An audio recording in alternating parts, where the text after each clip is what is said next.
दोस्तों आज की इस वीडियो में हम हिस्ट्री ऑफ इंग्लिश लिटरेचर से एक बहुत ही अहम टॉपिक करने वाले हैं और इस टॉपिक का नाम है एंग्लो सैक्सन पीरियड। किसी भी लिटरेचर को समझने के लिए उस दौर के हिस्टोरिकल बैकग्राउंड को समझना नहायत ज़रूरी है। पुराने ज़माने में भी यही तरीका हुआ करता था कि किसी भी मुल्क के सरहदात जो थे वो मुतय्यन नहीं होते थे, जिसकी लाठी उसकी भैंस वाली बात थी। जो कबीला ताकतवर होता था वो कमज़ोर कबीलों पर हमला कर देता था। यही तरीका पुराने ज़माने में इंग्लैंड की सरज़मीन पर भी मौजूद था। इस सरज़मीन पर सबसे पहले जो आबाद लोग थे उनको सेल्ट्स या केल्ट्स कहा जाता है। इन सेल्ट्स को ब्रेटॉन भी कहा जाता था। इसी लफ्ज़ ब्रेटॉन से ब्रेटन का नाम भी लिया गया है। इन ब्राइटॉन्स पर सबसे पहले जिस मुल्क ने हमला किया था वो रोमन्स थे। रोमन्स उस ज़माने में एक सुपर पावर की हैसियत रखते थे। रोमन्स 55 BC में फ़्रांस के साथ लड़ाई में मसरूफ़ थे। ब्राइटॉन्स के लोग फ़्रांस की मदद के लिए हर किस्म की खिदमत में लगे हुए थे ताकि रोमन्स को शिकस्त हो सके। जब रोमन्स आर्मी के लीडर जूलियस सीज़र को इसका पता चला तो उसने ब्राइटॉन को सबक सिखाने के लिए 55 BC को ब्राइटॉन्स पर हमला किया, लेकिन इस हमले में रोमन्स नाकाम रहे। रोमन आर्मी ने 54 BC को दोबारा हमला किया और इस दफ़ा वो कामयाब हो गए, लेकिन फ़्रांस में दोबारा बगावत शुरू होने की वजह से रोमन्स ने ब्राइटॉन को छोड़ा और दोबारा फ़्रांस चले गए। 90 साल के बाद यानी 43 AD को रोमन्स ने दोबारा हमला करके इंग्लैंड की सरज़मीन को संभाला। इंग्लैंड में तकरीबन 400 साल रहने के बाद जब रोमन एम्पायर का ज़वाल शुरू हो गया तो इंग्लैंड में भी बगावत शुरू हो गई। कई एक जर्मेनिक ट्राइब्स इंग्लैंड पर हमला करने लगे। इन तमाम हालात पर कंट्रोल करना रोमन्स के लिए मुश्किल हो गया। 410 AD को जर्मेनिक कबीलों ने हमला किया और रोमन्स को वहाँ से निकाला। इन जर्मेनिक कबीलों में एंजल्स, सैक्सन और जूट्स शामिल थे। जूट्स तादाद में कम थे। इन तीनों कबीलों में सबसे जो मजबूत कबीला था वो एंजल्स का था, जिसके नाम से अब इंग्लैंड का नाम भी लिया गया है। तो ये तो था इस दौर का तारीख़ी पस मंज़र। अब हम इस दौर के लिटरेचर, लैंग्वेज और लिटरेरी फिगर्स के हवाले से सीखेंगे। तो सबसे पहले हम सीखते हैं रिलीजन इन इंग्लैंड। अब ये जो सेल्ट्स थे जो कि इंग्लैंड के पुराने बाशिंदे थे, उनका रिलीजन पोलीथेइज्म था, यानी वो बहुत से देवताओं पर यकीन रखते थे। जब 43 AD में रोमन्स यहाँ पर आ गए तो वो अपने साथ क्रिश्चियनिटी ले आए। इंग्लैंड में ज़्यादा अरसा रहने की वजह से बहुत सारे लोगों ने क्रिश्चियनिटी को कबूल किया। जब 410 AD में एंग्लो सैक्सन आए तो वो ज़्यादातर पैगन्स थे, लेकिन बाद में क्रिश्चियनिटी को कबूल किया। अच्छा जी, अब आते हैं इसके लैंग्वेज की तरफ। Languages in England. सेल्ट्स के लोग सेल्टिक लैंग्वेज बोलते थे। उनके बाद जब रोमन्स आए तो वो अपने साथ लैटिन ज़ुबान ले आए, और जब एंग्लो सैक्सन का दौर शुरू हुआ तो उस वक्त ओल्ड इंग्लिश ज़ुबान वो अपने साथ लाए थे। ओल्ड इंग्लिश लैंग्वेज की जो 4 डायलेक्ट्स थे उसमें मर्शियन, नॉर्थम्ब्रियन, केंटिश और वेस्ट सैक्सन के डायलेक्ट्स शामिल हैं। अच्छा जी, अब आते हैं इसके सोसाइटी की तरफ कि इनका मुआशरा किस तरह था। तो एंग्लो सैक्सन मुआशरे में 2 तबक़ात थे। अर्ल्स जो कि अपर क्लास के लोग थे और चर्ल्स जो कि लोअर क्लास के लोग थे। अच्छा जी, अब आते हैं literature and general information of Anglo Saxon period. इस दौर का आगाज़ 410 AD से होता है और इसका इख्तिताम 1066 को होता है।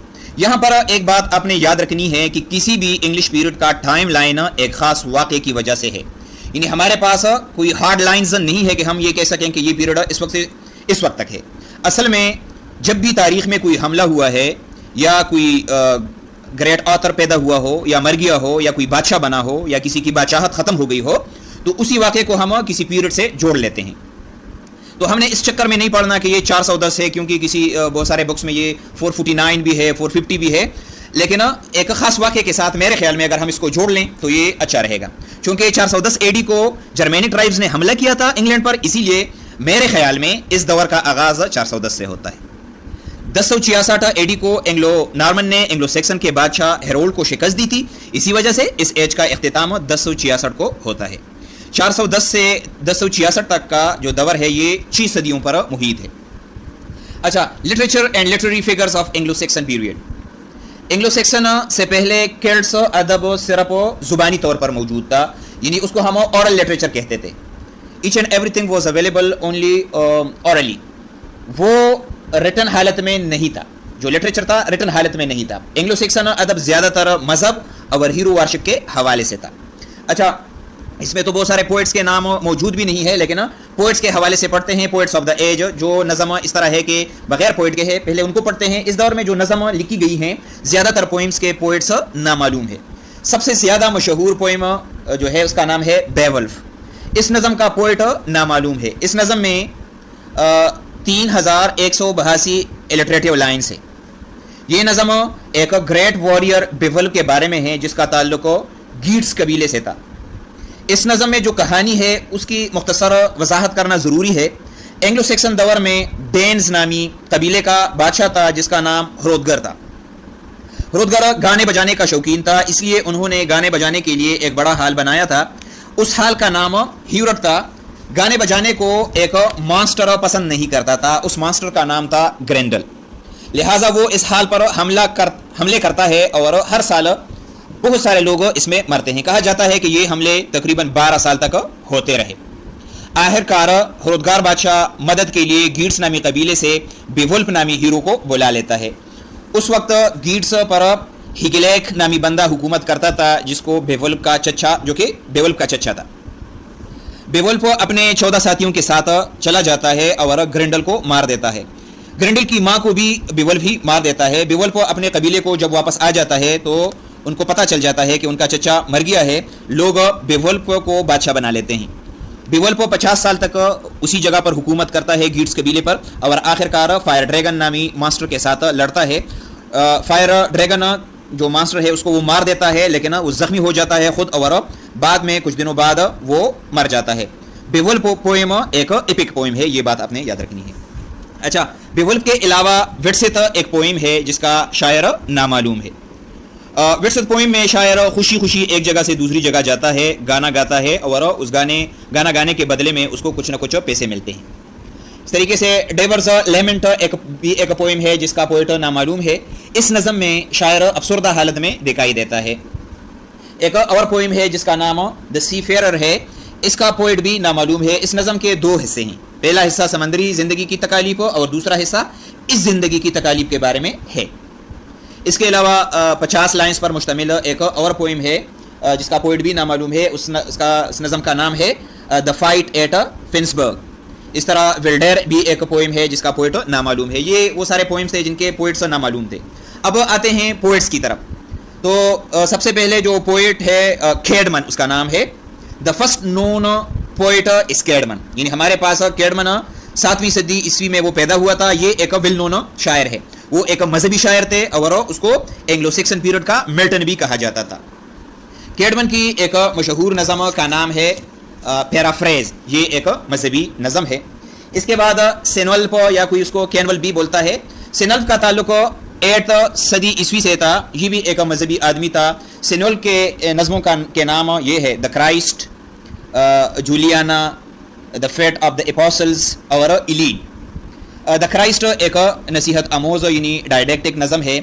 इलीन नज़म सबसे लंबा नज़म है जिसमें तकरीबन 1321 लाइन्स है।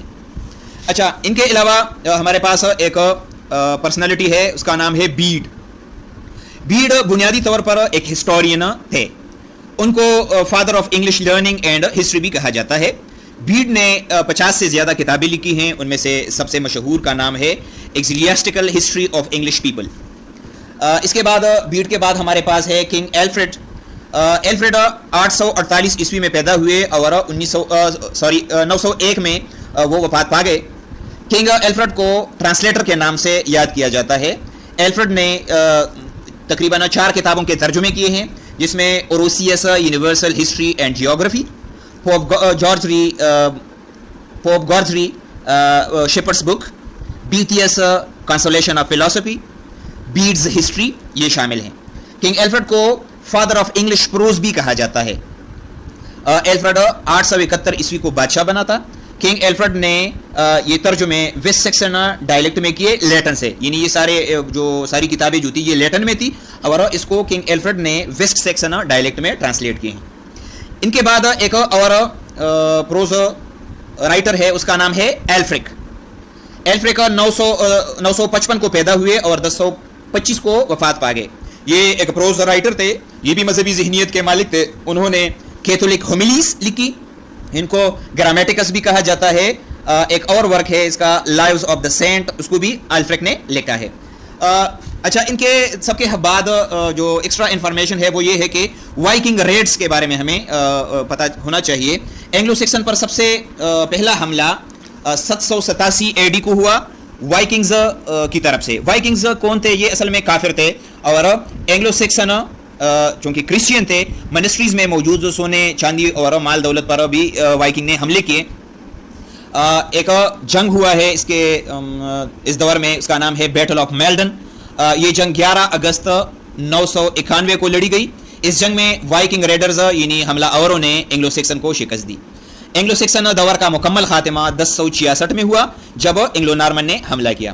اس لڑائی کا جو نام تھا وہ تھا بیٹل آف ہیسٹنگ, جس میں اینگلو سیکسن کے بادشاہ ہیرولڈ کو اینگلو نارمن کے بادشاہ ولیم دا کنکرر نے شکست دی. تو میرے پاس اس دور کے حوالے سے جتنی معلومات تھی وہ میں نے آپ کے ساتھ شیئر کی ہیں. امید ہے آپ کو اس کی سمجھ آ گئی ہوگی. کسی جگہ پر کوئی سوال ہو تو آپ کمنٹ میں پوچھ سکتے ہیں. کمنٹ میں بتائیے کہ آپ کو یہ ویڈیو کیسی لگی. Thank you for watching. اللہ حافظ.